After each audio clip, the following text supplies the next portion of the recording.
Today, let us discuss one of the important topic in biochemistry, that is transportation of materials or substance across the cell membrane. It is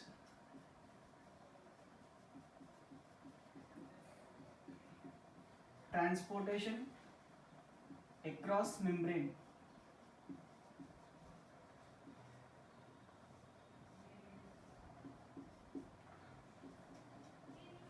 Transportation across the membrane. First, let us consider this is a required cell membrane.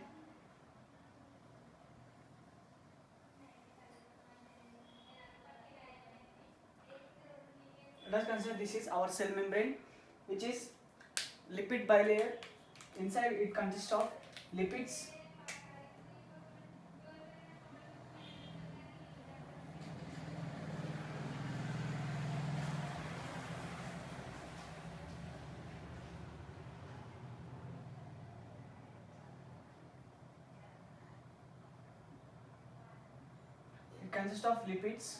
and all the substance which are required for this cell has to move from outside to the inside or from inside to the outside. So there are different types of mechanisms which brings the substance which are required for the cells from outside to the inside and from inside to the outside. So first let us discuss one of the basic method, one of the basic procedure in which the materials which are required for the cell are coming towards the inside of the cell. That is, first let us discuss about first type, that is simple diffusion. Simple diffusion.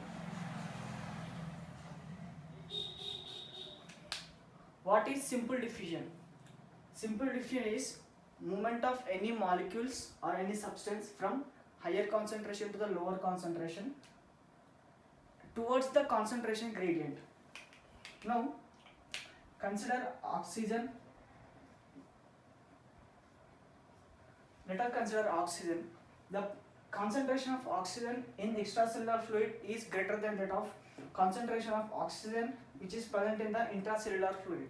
So as we know that the oxygen concentration is high in extracellular fluid and oxygen concentration is low in intracellular fluid, so this oxygen will be moving from extracellular fluid to the intracellular fluid.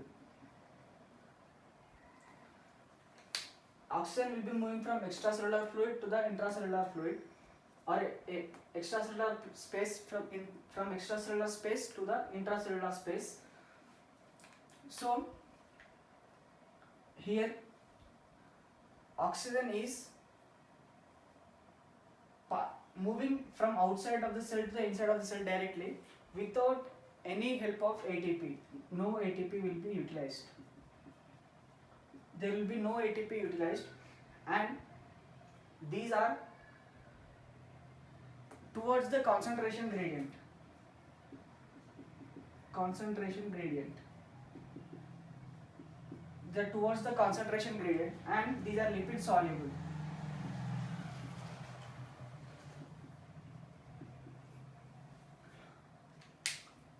All the lipid soluble substance can be moved from outside of the cells to the inside of the cell without any energy, that is ATP. So if we discuss about another type, that is carbon dioxide, the concentration of carbon dioxide inside of the cell is higher when compared to that of concentration of carbon dioxide in the extracellular fluid. Let us consider carbon dioxide in extracellular fluid. It is higher and it is lower. So as a result, there will be some waste products which are produced in the cell. One of it is carbon dioxide. This carbon dioxide has to move from inside of the cell to the outside. So it is also a lipid soluble. It moves through the simple diffusion. It moves with the help of simple diffusion. So what are the factors which are influencing the simple diffusion is, the first factor is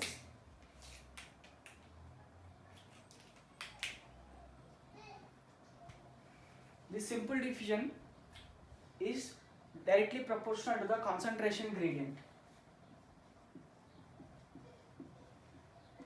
Concentration gradient. This is the first factor which is influencing the simple diffusion, that is, it is towards the concentration gradient. And the second factor is surface area.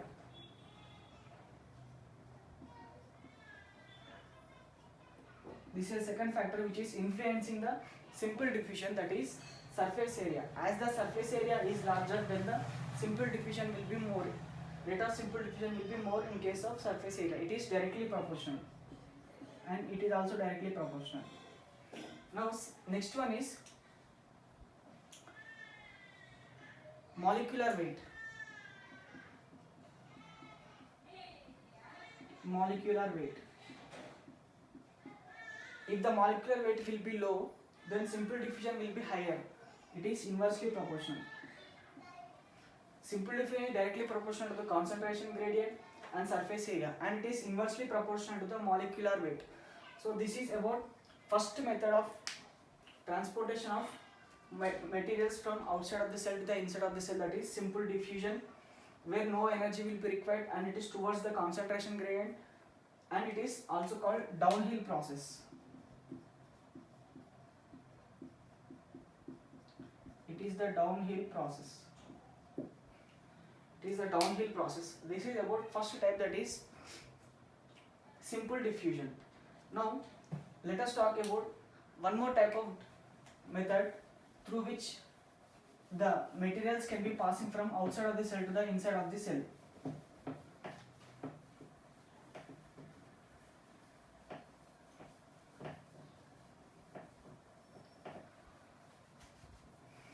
As we have discussed the simple diffusion, now let us discuss another type of diffusion.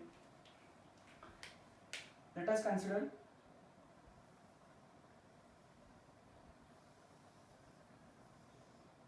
this is the cell membrane, and the cell membrane is lipid bilayer. It consists of lipids, and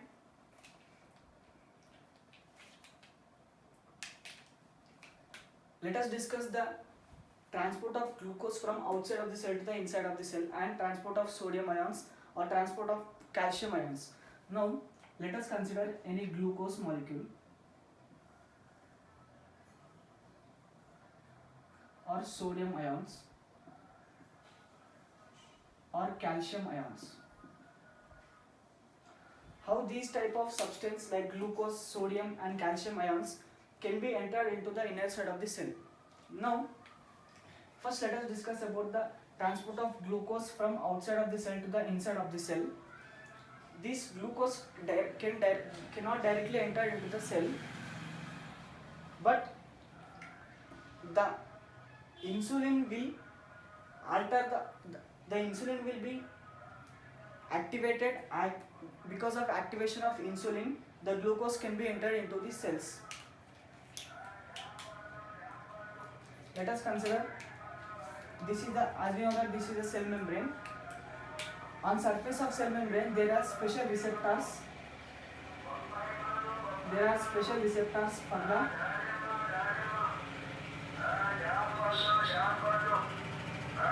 this is a special receptor. This is a special receptor which is present on surface of cell membrane, which is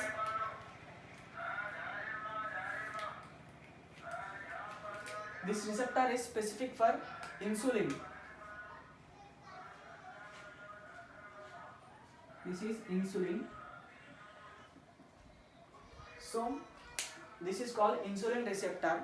These insulin receptors consist two domains. This is one domain and this is another domain. One domain is present in the extracellular space and other domain is present towards the inner side of towards the intracellular space. Now as the insulin is binded to the domain which is present in the extracellular space, now this insulin will activate the domain which is present in the internal side. It will be activated, then the insulin will be entered into the cells. Whenever this insulin will be entered into the cells, it undergoes several processes it undergoes several processes. One of the process is autolysis. It undergoes autolysis. It undergoes the autolysis process. Whenever it undergoes the autolysis process, it forms special type of vesicles, membrane bound vesicles.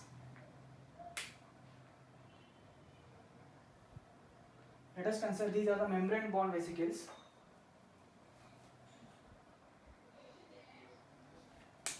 These are membrane bound vesicles which are formed from the insulin. So these membrane bound vesicles consist of special transporters that are called glucose transporters.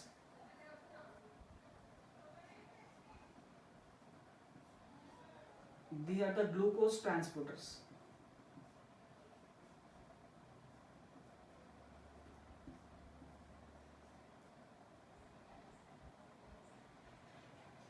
These are the glucose transporters, and there are many number of vesicles. Let us consider this is another vesicle on which it consists of glucose transporters.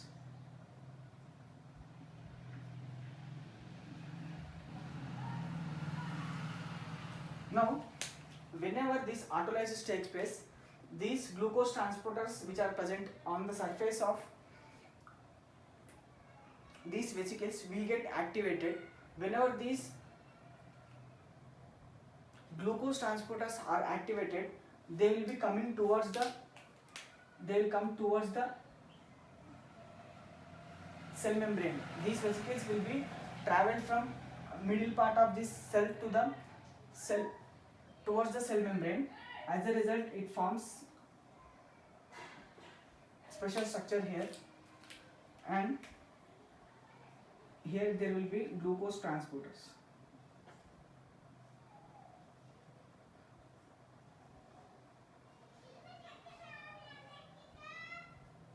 Like this, there will be formation of glucose transporters.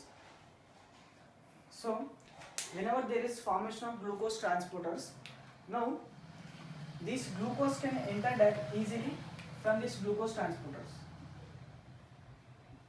They can enter easily from these glucose transporters. In this way, the glucose can be entered into the cells. So, this glucose cannot directly enter into the cell until and unless there is special protein, that is, this is a special protein, that is glucose transporter. Glucose transporter. Until and unless there is presence of glucose transporter, this glucose cannot enter into the inside of the cell. So now the glucose is entered into the cell with the help of glucose transporter, that is special protein. So this special procedure, this special process in which the glucose entered into the cells with the help of protein is called facilitated diffusion. Facilitated diffusion. This is a facilitated diffusion. Facilitated diffusion is also towards the concentration gradient, but what is facilitated diffusion means? Movement of molecules from high concentration to the region of low concentration with the help of special proteins which are present on surface of cell membrane is called facilitated diffusion. Whereas in simple diffusion there is no utilization of proteins which are membrane bound proteins, but in facilitated diffusion there is a utilization of membrane bound proteins. With the help of these proteins only the glucose can be entered. So as a result the glucose will be entered inside of the cell. Here there will be glucose. In this way the glucose will be entered. So in this way the glucose can be entered into the cell. Now we have discussed about the glucose transportation from outside of the cell to the inside of the cell, which is discussed under the facilitated diffusion. Now let us discuss the influx of sodium ions. How the sodium will get entered into the cells. Let us consider this is cell membrane.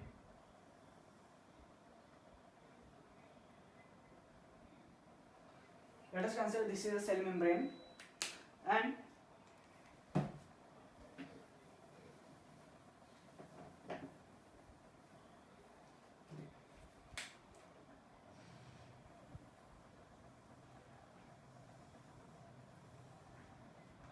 let us consider this is our cell and this is the cell membrane. As we know that the sodium concentration of sodium ions are more in extracellular fluid when compared to the intracellular fluid. Here there will be more sodium ions. Concentration of sodium ions will be more in extracellular fluid and concentration of ions will be lower in intracellular fluid. So how these sodium ions can be entered into this inside of the cell means they also cannot enter directly into the cell. There are special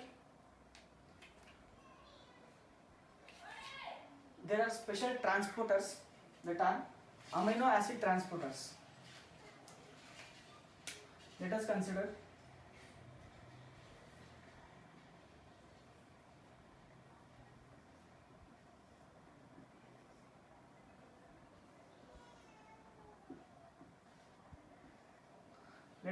this is one transporter, sodium transporter. Let us consider this is one of the sodium transporter, and it consists of amino acids. This sodium transporter is made up of amino acids, and at the center of this amino acid, it consists of water ring. Here, it consists of water. In the center, it consists of water. So, as a result, the sodium which is present in the extracellular space can enter into the intracellular space through the water.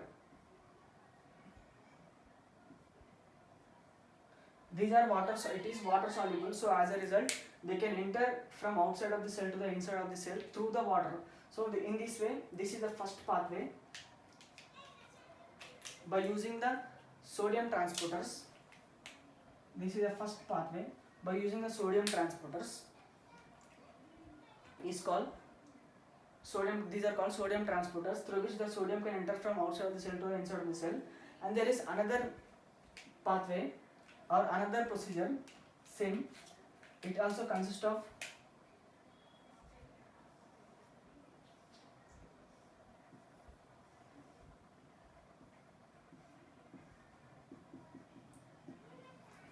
but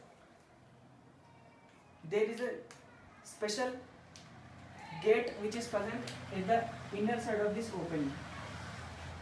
There is a special gate which is present in the inner side of the opening, and as we know that every cell consists of resting membrane potential. Resting membrane potential, that is minus 90 millivolts. So if there is any alteration, then this minus 90 will be increased. It results to minus 60. Resting membrane potential when it leads to the minus 60. So ultimately this voltage gate, this gate will get opened. They will get opened. As a result, the sodium ions from outside of the cell will be entered into the inside of the cell. That is, sodium ions will be entered from outside of the cell to the inside of the cell. This is the second pathway.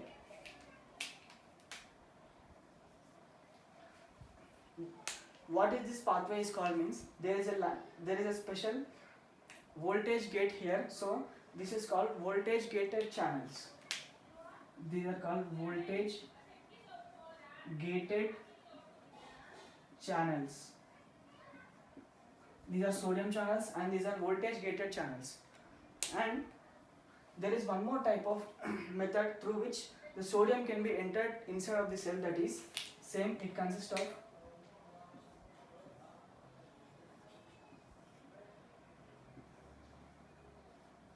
let us consider this is sodium transporter, and this sodium transporter is sensitive to the some special type of hormones or any ligands, like it is sensitive to the acetylcholine. Let us consider this is acetylcholine. They have receptors for acetylcholine. So whenever these sodium channels which are specific to the any ligand. Whenever this ligand is attached to these receptors of sodium channels, then there will be gate present and this gate will be opened. So whenever this gate will be opened, the sodium will be coming towards the inside. As a result, the sodium can be entered here.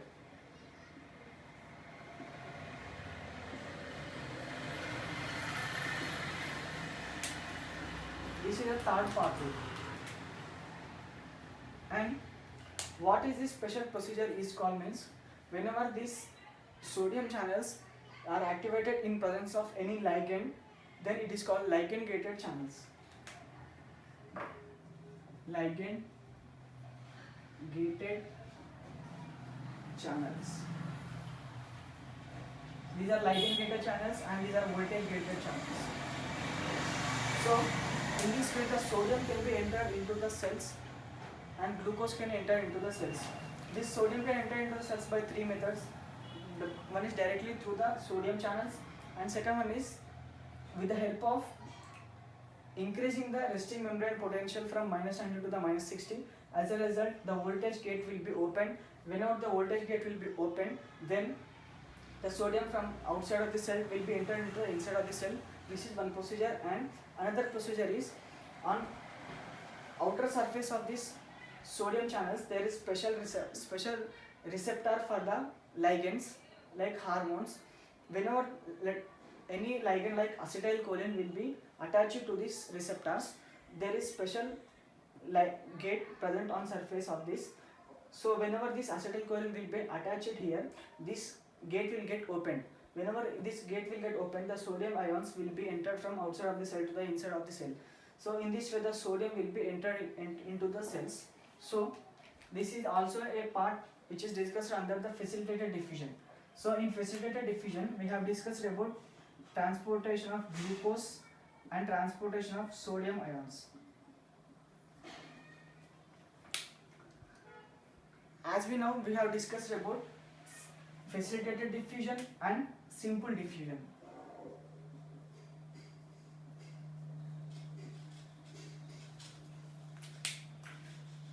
Then if we discuss about the facilitated diffusion, it is also towards the concentration gradient, which is moving from high concentration to the low concentration, but with the help of only special proteins which are membrane bound proteins which are present on surface of cell membrane. But in simple diffusion there is no utilization of proteins. And if we compare these two, simple diffusion and facilitated diffusion, these are passive transport mechanisms. These are the passive mechanisms. These are passive transport.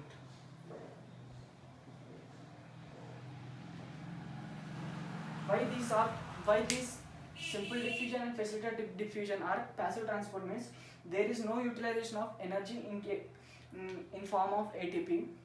So these two are the examples of passive diffusion, that is simple diffusion and facilitated diffusion. So this is about passive transportation, and there is another type of transportation, that is active type of transportation.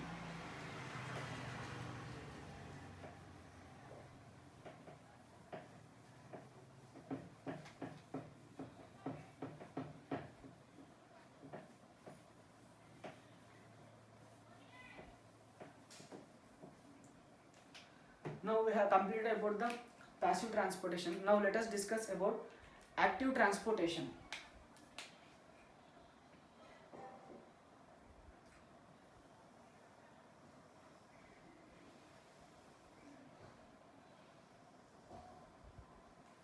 Let us consider this is one cell and it is a cell membrane. So on surface of cell membrane, every cell consists of a special proteins that are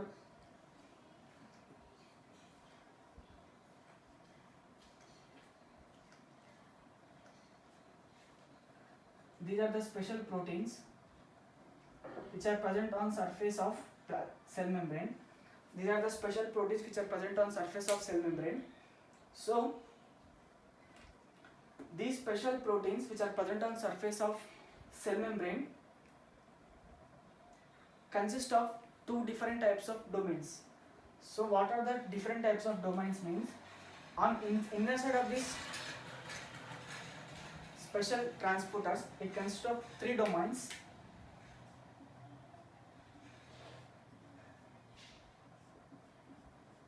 And on outer side of this receptor, outer side of this protein it consists of two domains.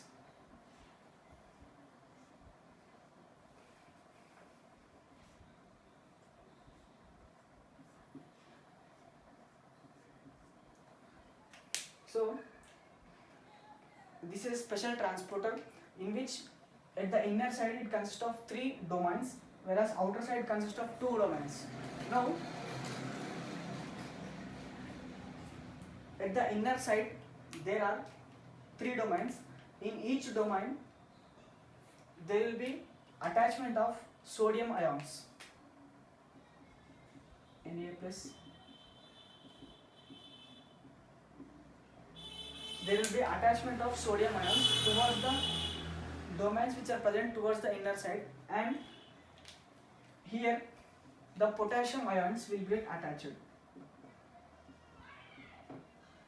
Once again, there are special proteins which are present on surface of cell membrane, in which at the inner side it consists of three domains where sodium will get attached, and outside consists of two domains where potassium will get attached.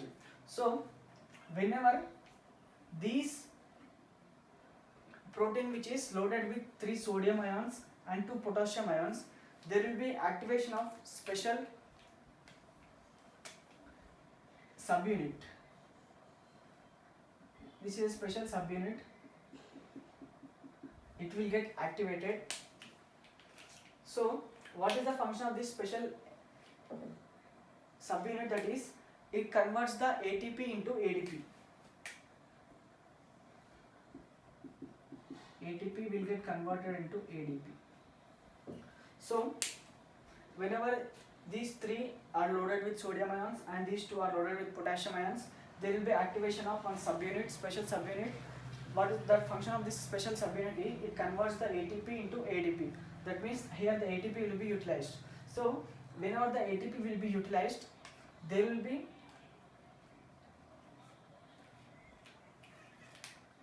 flipping of this special protein, so that the sodium ions will get moved towards the outside and this potassium ions will get moved towards the inside. So this special protein which is moving sodium ions outside and potassium ions inside is called sodium potassium ATPase. This is called sodium potassium ATPase.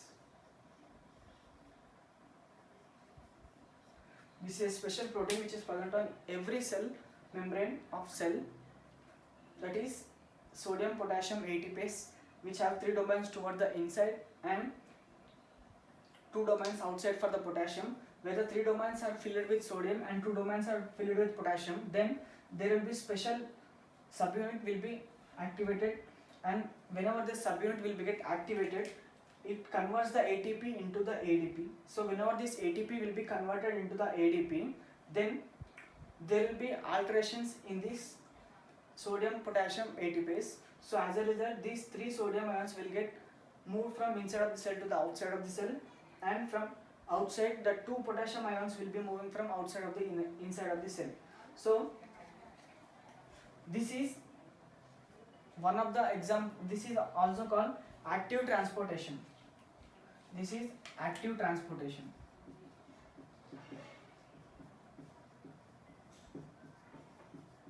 Active transportation. What is active transportation? Is movement of molecules from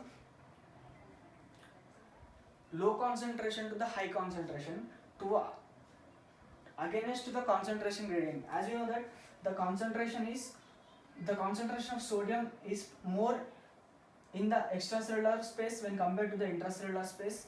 So in that case also the sodium will be moving from inside of the cell to the outside of the cell, that is from lower concentration to the higher concentration. So in potassium, the concentration of potassium inside of the cell is higher than compared to that of concentration of potassium in the extracellular space.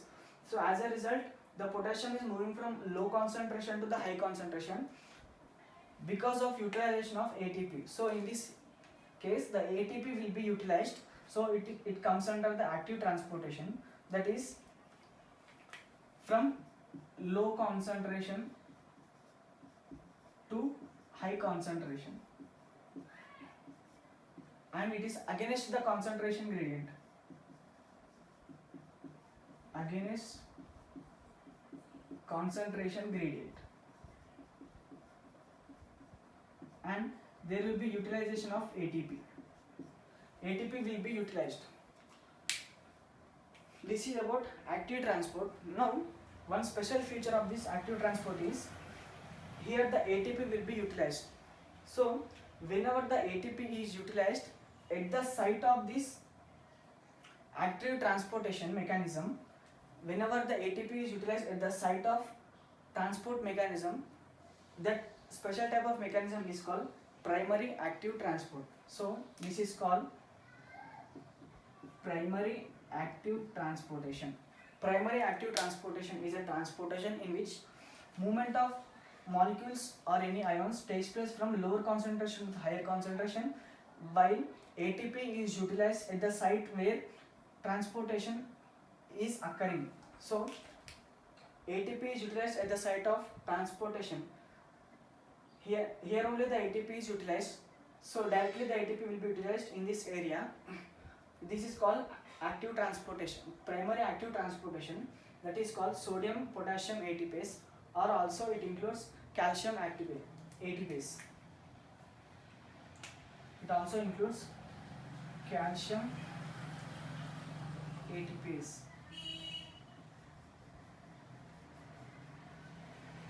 Sodium potassium ATPase and calcium ATPase comes under the primary active transportation, where ATP is utilized at the site where the transportation is occurring directly. So this is primary active transportation. We have completed about the primary active transportation, but the leftover part is about the secondary active transportation. What is secondary active transportation? Now let us discuss about the secondary active transportation.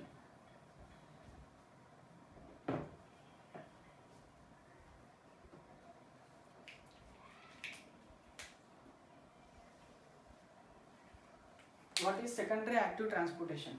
So while discussing about the secondary active transportation, now let us consider this is a gastrointestinal tract in which excess amount of glucose is present in this gastrointestinal tract, and these are the let us consider this is one cell.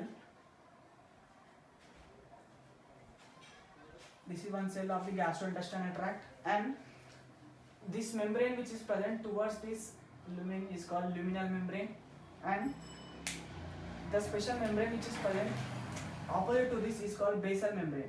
This is basal membrane. This is luminal membrane and this is basal membrane. So whenever the glucose is present in excess in this gastrointestinal tract, it will be absorbed into this cell. It will be absorbed into this cell. So the glucose concentration inside of the cell will be increased. Now let us consider this cell as this cell, and here this is the luminal membrane.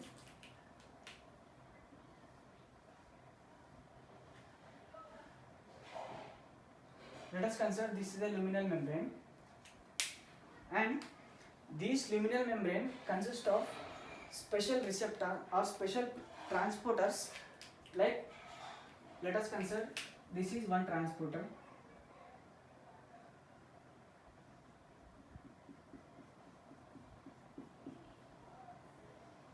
and this is another transporter.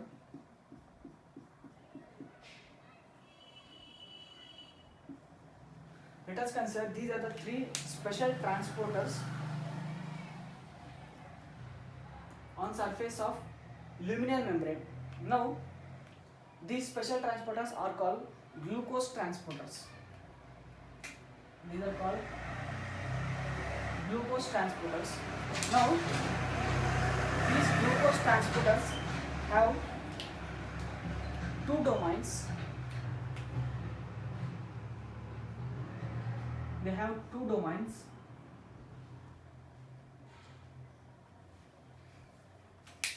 These glucose transporters have two domains, on which one domain is filled with the sodium ions.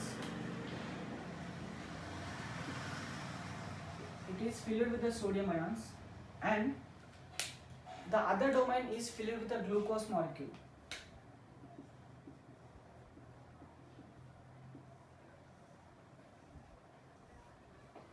Once again, there is a special transporter, that is glucose transporter, which is present on the luminal side of this cell, and let us consider this is a liver cell, and this is a glucose transporter. This glucose transporter has two domains, on which one domain is filled with sodium molecules and other domain is filled with the glucose molecules.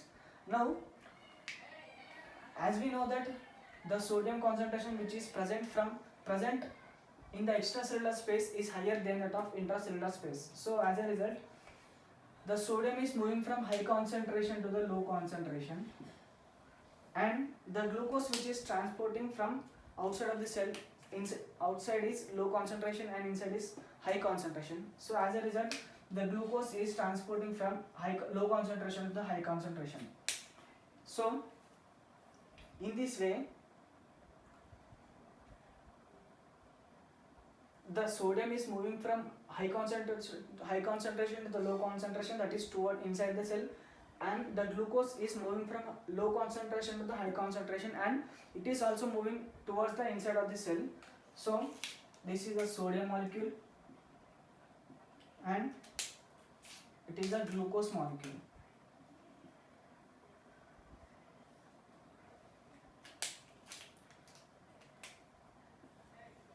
This is a sodium molecule and this is a glucose molecule.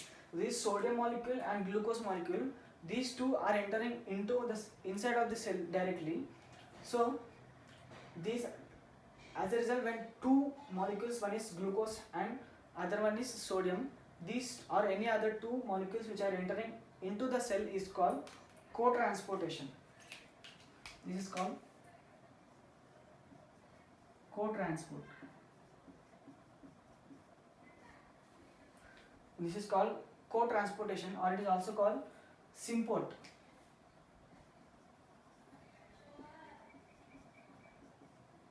It is also called co-transportation, or it is also called symport mechanism, in which one molecule of sodium and one molecule of glucose combined together will be entering into the cell. That is, two molecules will be entering into the cell. That is symport or co-transportation. And there is another type of receptor which is present on surface of cell membrane, where it also consists of two domains, where is one domain is present at the external side, while the another domain is present toward the inner side. So this domain is attached with sodium ions and another domain is attached with protons.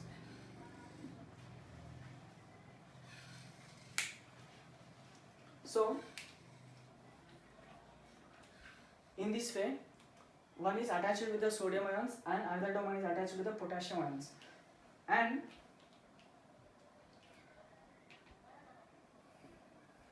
one important regarding this two co-transportation and this one is, without an ATP they cannot enter into the cell. But where this ATP coming from this, where the ATP is generated in this case of co-transportation, means the ATP which is generated in this primary active transport is utilized by the secondary active transport mechanism. Now let us consider, this is the ATP, which is liberated from this area is utilized in this area. ATP will be converted into ADP. So the ATP which is liberated from the primary active transportation are utilized by the secondary active transportation. So these are called secondary active transport mechanism. The difference between the primary and secondary active transportation is, in primary active transportation the ATP is utilized at the site of transport mechanism, but in secondary active transport the ATP is not utilized directly at the active site of transportation mechanism, but it is taken from the primary active transportation indirectly. So it is called secondary active transportation. So how can we prove that this ATP which is useful for the transportation of sodium and glucose into the cell is taken up by the primary active transport? Means there is a special chemical that is obein.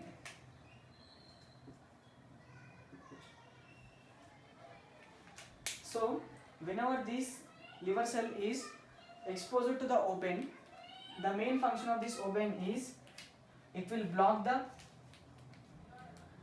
this special subunit. It will block the special subunit. As a result, when obein is exposed to the obein chemical, this special subunit will get inactivated. So as a result, the ATP cannot get converted into ADP. So the sodium ions cannot go outside and potassium ions cannot come inside. So as a result, the sodium concentration will be increased inside the cell. So as a result, whenever the sodium concentration will be increased, the secondary active transportation cannot takes place because of the absence of ATP. So in this way, we can prove that this primary ATP which is generated from the primary active transportation is utilized by the secondary active transportation. So in this way the ATP is utilized. So this is co-transportation, where one sodium molecule and glucose molecule will be entered towards the inside. So this is the first method, that is secondary transportation, and this is the second method in which it consists of two domains. One is present at the outside and other one is present at the inside. The domain which is present at the outside is filled with sodium ions, and the domain which is present at the inside is filled with the hydrogen ion, that is protons. And whenever the ATP is utilized,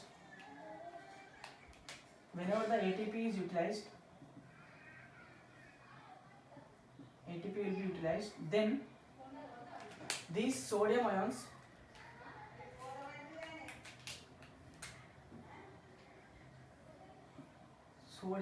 will be moving from outside to the inside, and the potassium ions, these protons will be moving from inside to the outside. So in this way, one ion will be moving to inside and other ion will be moving to the outside by utilization of ATP. Then it is called antiport.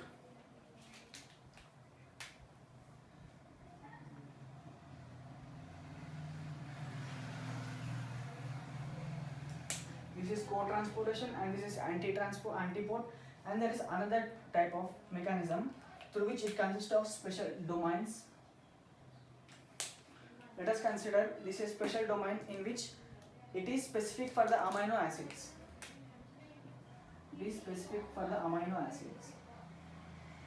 So whenever the amino acids are attached to the specific site of this protein, then it utilizes the ATP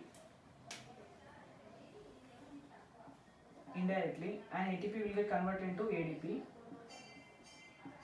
So whenever amino acid will get activated with the help of ATP, then this amino acid will get entered into the cell. So there will be transportation of only one molecule from outside of the cell to the inside of the cell. So if there is transportation of only one molecule, then it is called uniport. It is uniport. So these co-transport are symport, antiport, uniport. These are the three mechanisms which can be studied under the secondary active transportation, where the ATP is not generated at the site of transport mechanism, but the ATP will be utilized from the energy which is liberated from the primary active transportation. So in this way, active transportation can be studied by two methods. One is, let us consider the active transportation studied by two methods. One is primary active and secondary active. Primary active examples are sodium potassium ATPase or calcium ATPase. Secondary active transport mechanisms are symport and antiport and uniport. These are the special features of active transportation. Now we have discussed about two types of transportation, that is passive transportation and active transportation. Under the passive transportation, we have discussed about simple diffusion and facilitated diffusion. Where the simple diffusion, there will be no utilization of ATP, but in case of facilitated diffusion, there will be no utilization of ATP, but the carrier proteins are required. So that is about passive diffusion. In case of active diffusion, there will be utilization of ATP, and it will be two forms. One is primary active transportation, while the other one is secondary active transportation. In primary active transportation, the ATP will be liberated at the site of the transport mechanism, but in case of secondary active transportation, the ATP will be liberated at the site of primary active transportation and will be utilized from the primary active transportation, that is secondary active transportation. Now let us discuss one more important type of transportation, that is vesicular transportation.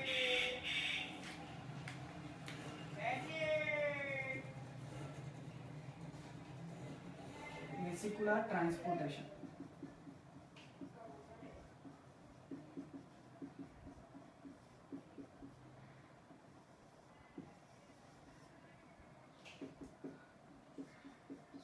This is one of the most important transportation across the cell membrane. Now let us consider this is cell membrane.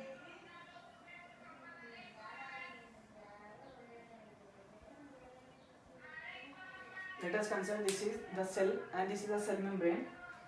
Now, what is vesicular transportation means? Transportation of any required substance by the cell are transported from inside of the cell to the outside of the cell by formation of special vesicles, that are membrane bound vesicles inside of the cell, is called vesicular transportation. That is transportation of molecules from outside of the cell to the inside of the cell, or from inside of the cell to the outside of the cell by formation of special vesicular structures inside the cell, is called vesicular transportation. Now it will be of two forms. Vesicular transportation will be of two forms. Now it will be of two forms. What are the two forms means? First let us discuss if the transportation of molecules from inside of the cell to the outside of the cell by formation of vesicles is called exocytosis. Exocytosis. The movement of molecules from inside of the cell to the outside of the cell by formation of special vesicles is called exocytosis. And another type is the movement of molecules from outside of the cell to the inside of the cell by formation of special vesicles at the site of cell membrane is called endocytosis.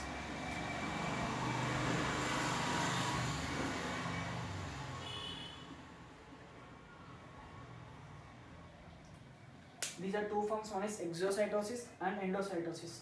What is exocytosis and endocytosis? Endocytosis means the movement of molecules which are larger in size, the movement of molecules from outside of the cell to the inside of the cell by formation of special vesicular structures at the site of cell membrane is called endocytosis. Or what is exocytosis means the movement of molecules from inside of the cell to the outside of the cell by forming the special vesicles at the site of the cell membrane is called exocytosis. Now these endocytosis are again classified to three forms.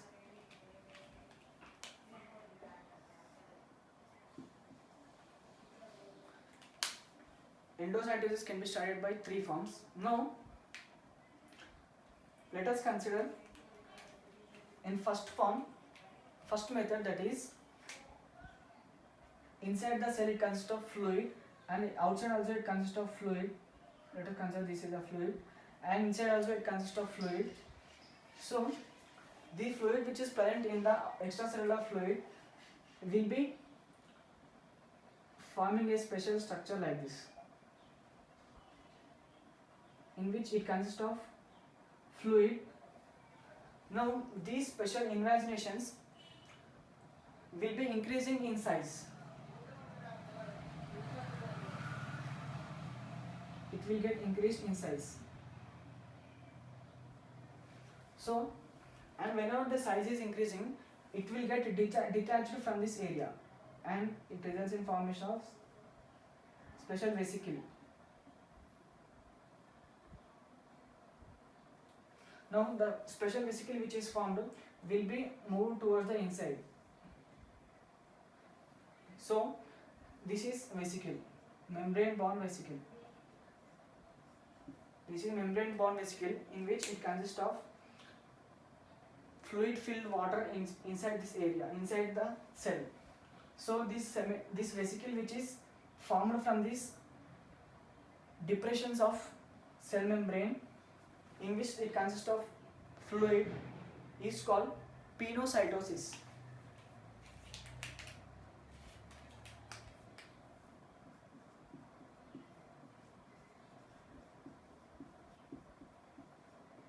This is the first method, that is pinocytosis, in which the fluid will be entered inside the cell in form of vesicles. That is first form, that is pinocytosis. Now let us discuss another type of endocytosis.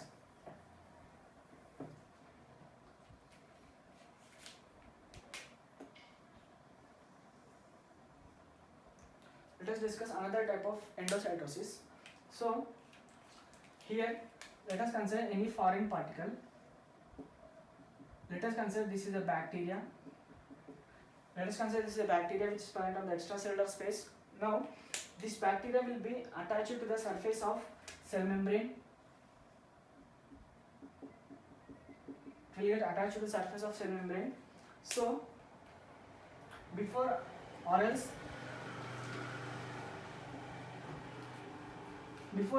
to the cell membrane, these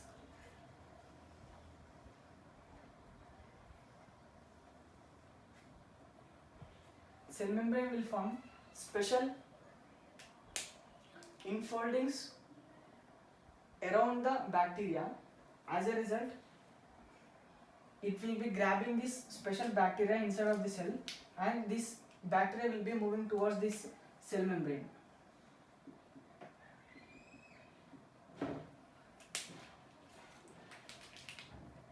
As a result, there will be entrapment. It will get entrapped in the vesicle which is produced from the cell membrane. Now this vesicle will get detached. So as a result, it will be entered into the cell. At the inside of this vesicle, it consists of bacteria. Around it consists of vesicle. This is the vesicle. Inside it consists of bacteria, and whenever it enter into bacteria, this inner side of these vesicles forms special actin molecules. There will be formation of special protein-like structures which are called, these are the actin molecules. Whenever these actin molecules are produced, these actin molecules will, with the help of these actin molecules, these vesicles will kill the bacteria. Inside it consists of bacteria. It will get denatured, or it will be phagocytosed with the help of producing the actin molecules.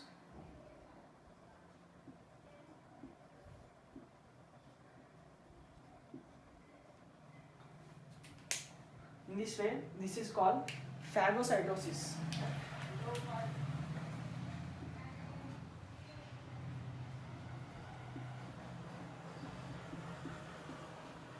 This is a phagocytosis. First one is pinocytosis and second one is phagocytosis, where it will get engulfed with the help of actin molecules. And the other one is, there are special receptors which are present on surface of this cell membrane. These special receptors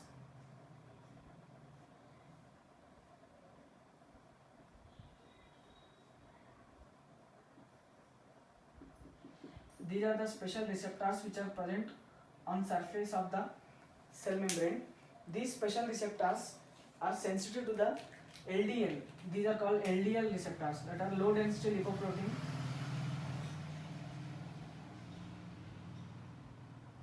Low density lipoprotein receptors. So as a result, this LDL will be entered inner side of the cell by forming the special vesicles.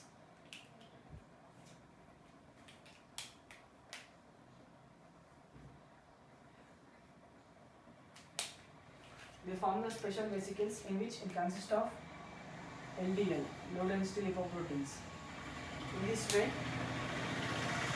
there will be formation of vesicles and cholesterol will be entered into the cell. So this is called receptor mediated endocytosis. Receptor mediated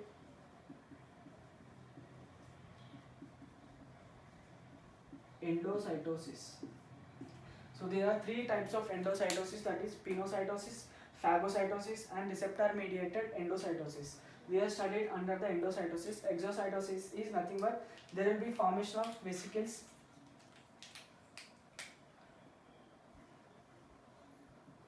these are vesicles and will be moving towards the cell membrane. It will get attached to the surface of cell membrane and will be released out. In this way, the exocytosis can be takes place. This is about vesicular transportation. It is of two forms. One is endocytosis and exocytosis. Endocytosis are three types: pinocytosis, phagocytosis, and receptor-mediated endocytosis. And other one is exocytosis. This is about transportation of materials across the cell membranes.